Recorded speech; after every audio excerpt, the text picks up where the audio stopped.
Hi everybody, it's Usernamekate and welcome back to the channel. I think I must be mad because it is late November and it is 3 degrees and I am sat on a camping chair in my garden to give you guys my final long-term review on Suzuki's GSX-S1000GT.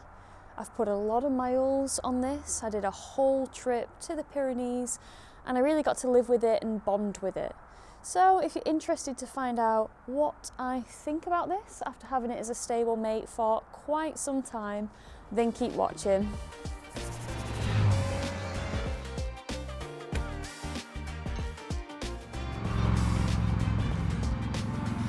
Right, so if you are a frequent viewer of the channel, you will know that myself and Mike have had this Suzuki GSX-S1000GT Plus. I think you can call it Plus because it does come with the panniers, this model. We've had it for, I want to say 10 months, maybe 12. It is close to that figure anyway. And before we received this bike from Suzuki on long-term loan, you know, we weren't strangers to the model. We had done a trip many moons back onto GSX-S1000GTs, and we went to Germany in the winter time and visited the Christmas markets. So between that trip and us having this and me doing the Pyrenees and doing probably close to, I don't know, maybe 2,000 miles, I feel like I've got a good understanding of this bike. And yeah, I'm just here to talk to you today about my findings and what I really think about this. Now, around 7 months ago, when, you know, this was a bit cleaner and a bit fresher and had barely any miles on it, I did a little review of it where I just talked about my likes and dislikes of it, my pros and cons. There's loads of spec stats, everything in there about the bike. If you want to go back to that and watch it, you can here. I'll pop something up there so that you can click on it and go back and revisit that, because that really does talk about my initial thoughts and my initial pros and cons and stuff like that.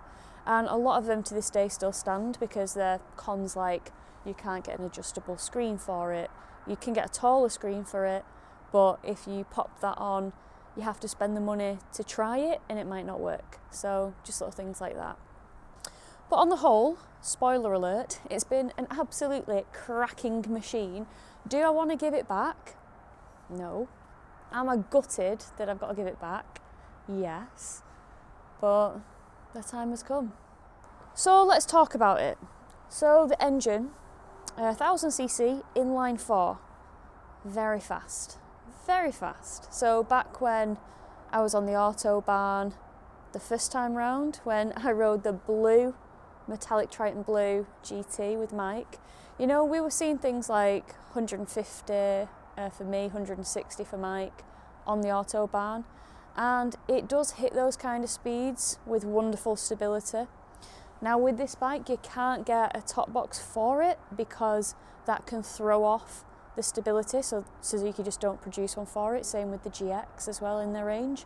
But what I will say is, even with our panniers full on the Autobahn all them years ago, stability was pucker and it didn't suffer from any flighty feeling or, you know, front end looseness, front end vagueness. It just felt planted and dealt with it beautifully. So how does that apply? Because a lot of you probably won't have access to the Autobahn every day. It means that I would put my faith in it on track, you know, at the more track high-end speeds. It can cope with it, it can deal with it. And it's got kind of nice wide bars, so you've got lots of leverage. But yeah, it's a very sporty engine. It's quite a sporty bike. I'd probably say it's more sporty than toury. Just because, I don't know, you feel like you're on a sports bike, just a comfier one, in my opinion. So one of the things that I think I really want to touch on, ergonomics. The riding position, how it felt putting all them miles on this bike on a tour, where we were doing, you know, a substantial amount of riding per day. You know, not the most amount of miles I've ever done in a day, because, you know, I'm actually not a softie when it comes to just getting some hard miles done for the day. I actually really like it. I find it quite a challenge to see how far I can go. But generally speaking, with a lot of content stops and food stops on this trip, we were probably doing about 200 to 250 miles a day, maybe, roughly. And Ergonomics, for me, as a 5'4" individual, or 162 centimetre individual, with a 29-inch inside leg measurement, or 73.66 centimetre inside leg, I have found it wonderful. Roomy enough, you know, not cramped in the slightest. However, if you're a taller rider, you might disagree with that. However, there are a few ways, just jump into it, that you could probably combat that. So this has a seat height of 810mm. I like to think I've got some footage somewhere of me sitting on this bike, fingers crossed, and if I do, I'll throw it in now. But the Suzuki GSX-S1000GX seat is quite a bit thicker and a bit more comfy. And I think they've got a comfort seat for that bike as well. And I do believe, don't quote me on this, always check with your dealer or whoever you're buying the seat off, I do believe it goes straight on. So if you are finding that you are a little bit taller when you sit on this, you know, maybe getting that seat might make this the dream touring bike for you. And you know what, I actually would have liked to have tried that seat on this, because it is so low at 810mm, and that's one of the massive plus points for me, because you guys know I'm a bit stumpy in the old limb region, and just being able to stop and put my feet down, both of them, is so reassuring. And also I love the fact that it's a low bike, but it's a rapid bike, it's fast. We don't have to feel like a small people that we're missing out because, oh, you're short, so you can just ride something kind of weak and not very powerful. No, we get to live our full fat, spicy engine life, even though, you know, we're short, it's not like massively tall.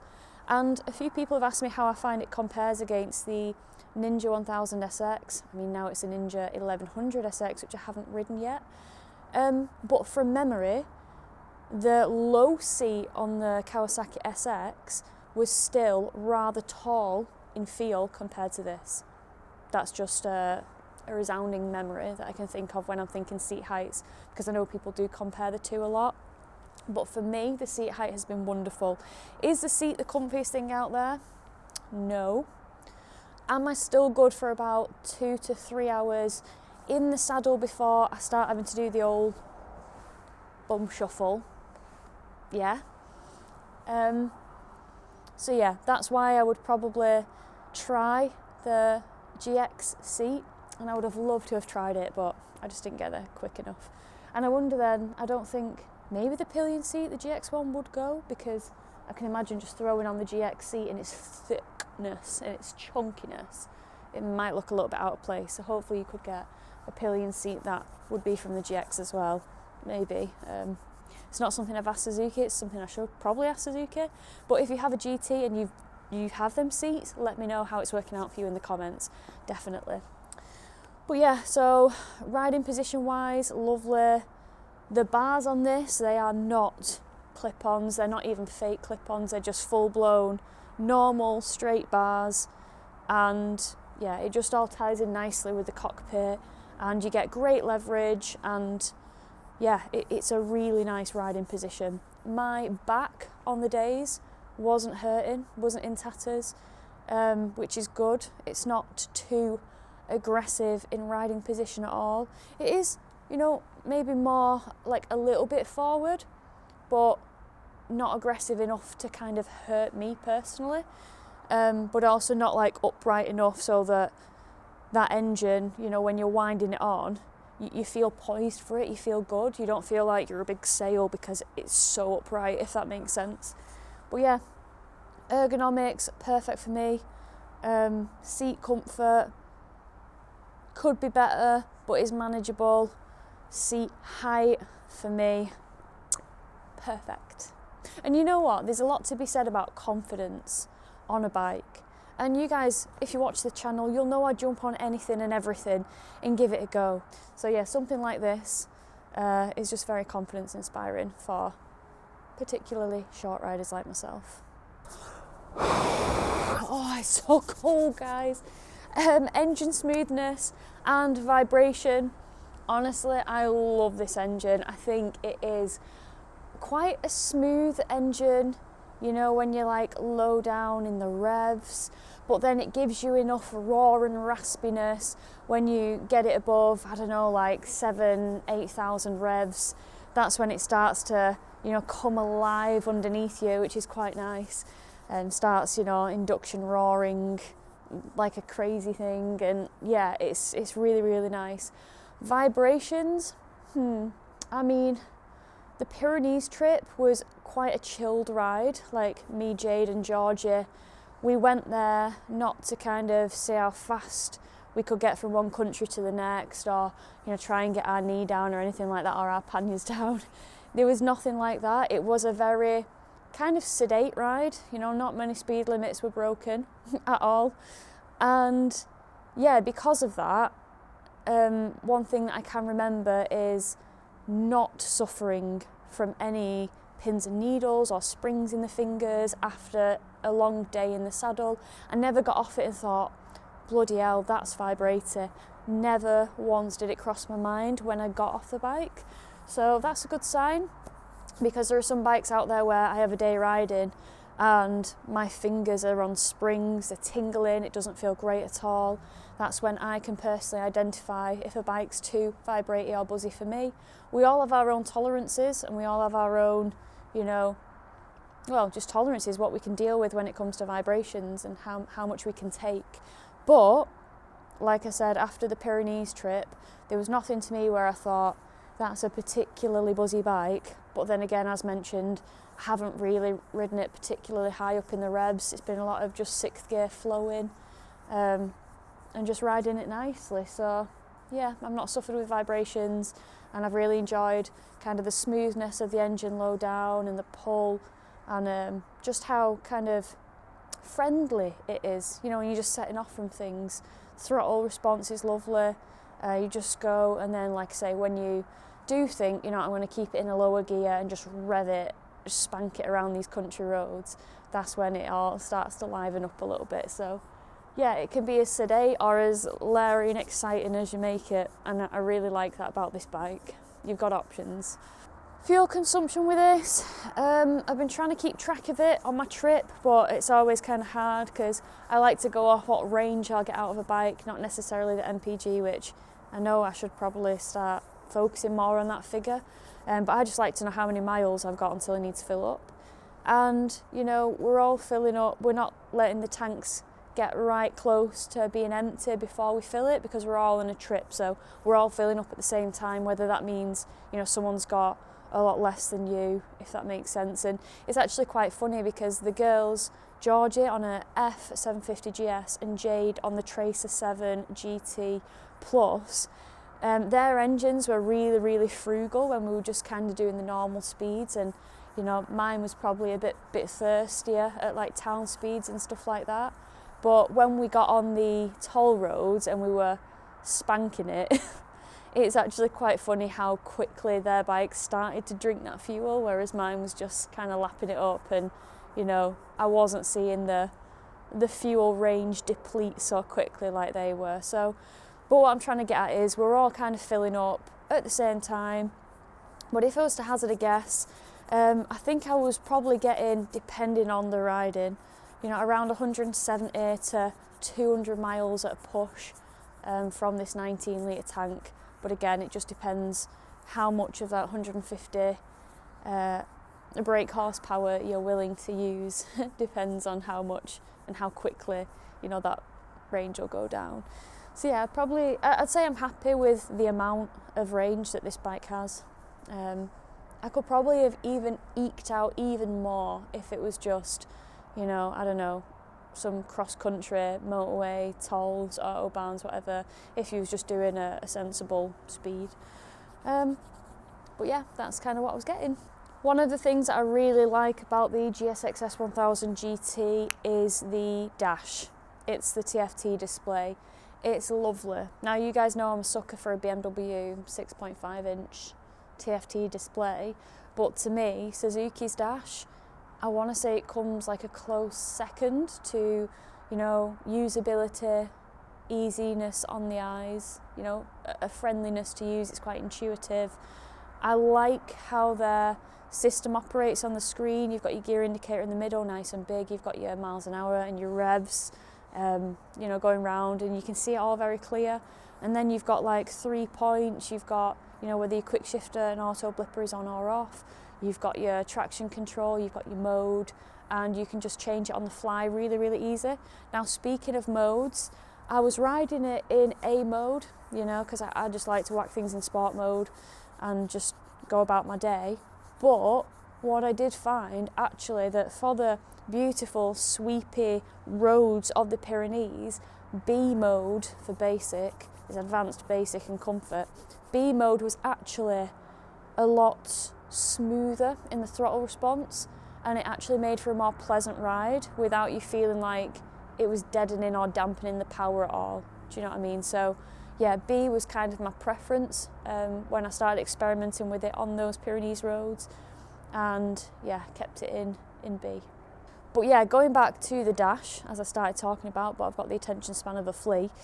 The dash is beautiful. It does have connectivity, Bluetooth connectivity through their MySpin app, and, you know, terrible reviewer here because I didn't actually put that app to use at all, but that's because we fitted the Aoocci C6 Pro on this bike, and that was what I used for my navigation and stuff like that, and you don't have to worry about kind of things dropping in and out and, you know, disconnecting. Sometimes when my phone would drop out with the Aoocci on, the maps would still show, it'd still carry on with the directions, and then as soon as it picked back up, it would be like nothing had kind of happened. That was my experience on the Aoocci, because there was a lot of times in the Pyrenees when we were riding in 30 and 40 degree heat, and my phone would be overheating, and I would try and open maps and it would say phone needs to cool down, but everything was still on my Aoocci, my maps were working on there, and I could go through the Aoocci to program locations and, you know, tolls off, stuff like that. I could do all that through the Aoocci without using my phone, because I couldn't use my phone because my phone was fighting for its life in the temperature. So yeah, I can't really report on the MySpin because of the Aoocci, and actually I do have an affiliation with Aoocci, so if there are any discounts that I'm running at the moment or any special discounts, I'll pop them on the screen now so you guys can make the most of those. But yeah, the screen, wonderful, really, really like it. So touring features as standard with this bike. So,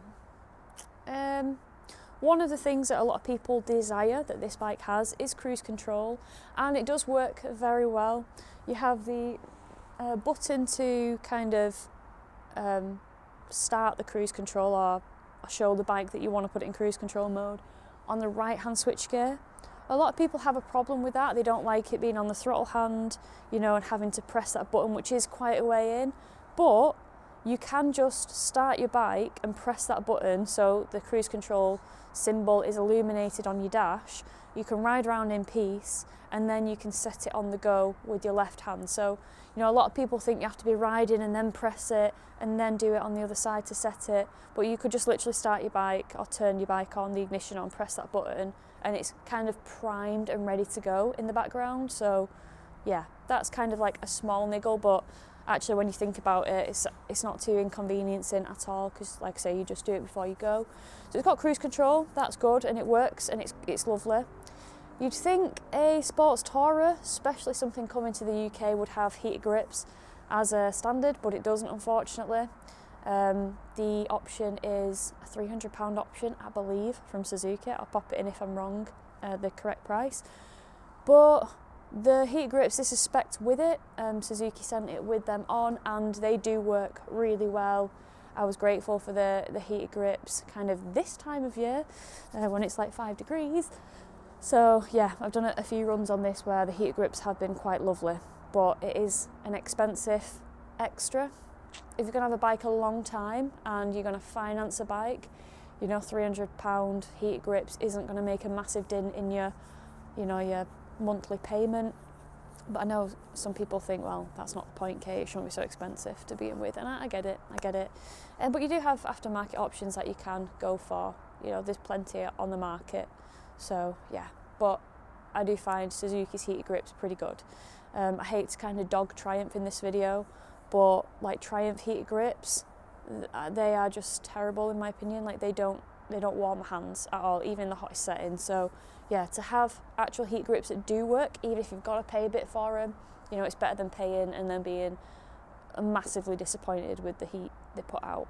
So yeah, with this, no centre stand, and it is chain drive. So as you might be able to see, we've got the bobbins for a paddock stand there for chain maintenance. But yeah, no centre stand with this. Maybe it's to reduce weight. So they might be trying to weight save there, but yeah, it doesn't come with that. Handguards, I think a sports tourer that looks this sporty would look a bit weird with handguards. It's not quite a tall rounder, it's a more squat, aggressive, sporty tourer, which I think is more my preference because of how big my legs are. So there is that. Screen, not adjustable. Again, that's a con, because if you're not getting on with the screen, you have to just take a risk by getting the Suzuki one. But there are aftermarket screens out there actually, so you're not kind of restricted to a Suzuki screen. But yeah, the taller one, it's in the hundreds, I'm pretty sure. And yeah, you buy it and you take a risk because it might make the problem, if you're having a problem, worse. It might not solve what you want it to solve. But for me, thankfully, with how my sort of frame is on the bike, the standard screen is perfectly adequate for me. Having said that, I'm talking about like expensive screens. You can get those little things that you just clip on the top of your screen and they can just deflect it enough if you are struggling, and they're a lot cheaper, I'd imagine. But for me, I've not had a single problem with wind buffeting or discomfort at high speed or low speed or any speed or particular windy days. Nothing really has been problematic with it the way it is. So yeah, quite like that. Panniers on this thing are a bit of a godsend. Can be a little bit fiddly to get on and off, and I guess one thing that does suck a little bit when you ride it without panniers, the back end looks a bit brutalist, it looks a bit industrial, it looks a bit thick, it looks a bit chunky, it looks a bit ugly. But with the panniers on, that kind of disguises it, and the panniers are great. I fit so much in the panniers and I was able to take loads, and then because I had my panniers on, I was able to strap my rucksack to the pillion seat so I didn't have any weight on my back, and it just made life easy having the panniers. I will say though, the panniers are pretty darn wide. Like it's a big back end if you put them panniers on. But the trade-off for that is that you actually do get to store a hell of a lot in them. So yeah, I like that option. And like I say, if you don't want to go down the pannier route, you just get a roll bag, strap it to the back. But as I mentioned earlier on, there's no top box option from Suzuki for this bike from a safety perspective really. So overall, do I like the Suzuki GSX-S1000GT Plus and just GT in general? Yes. Have I loved touring on it? Yes. Has there been anything that I don't really like about it? No. Like, it's all worked. Everything that, you know, I feel like might be a complaint doesn't directly affect me because of my size and my frame. Would it have been nicer to have a little bit more comfort in the seat? Yeah, I suppose it would have actually. But overall, why do I like it so much? I like the fact that it's really low. It feels light. How it feels when I'm just pushing it around and, you know, just riding it, put my feet down nice, and then when I get on it, I've got ballistic missile power available at my right hand, which I like, you know, because sometimes, you know, a lot of powerful bikes and stuff, and especially like long-legged sports tourers, they're made really, really tall, and it's not kind of alienating for small people, because ultimately that bike's designed that way because it needs a tall suspension, it needs the ground clearance, it needs the geometry that way. But I like squat, aggressive sports tourers because it means I can still have fun and, you know, feel like I'm riding a fast bike, but just a more appropriately sized fast bike for me. So yeah, absolutely love it. Don't want to give it back. Don't want to give it back to Suzuki. Would I own it? Yes. However, if I was to own it, I would have to go for the grey, because the grey would make me look back at a petrol station at this. And its looks, to me, they grow on you after a while, because you know, at first it looks a little bit like a shark in its face, or I don't know, maybe like a stingray or something. But no, the looks definitely grow on you. And also, when I'm riding, I see the cockpit and I like the cockpit. I think it's clear, it's nice, it's clean, everything looks great, everything's easy to use, easy to reach, all looks nice. I like it, it's a winner for me. So yeah, it's one of Suzuki's bikes that I would definitely own.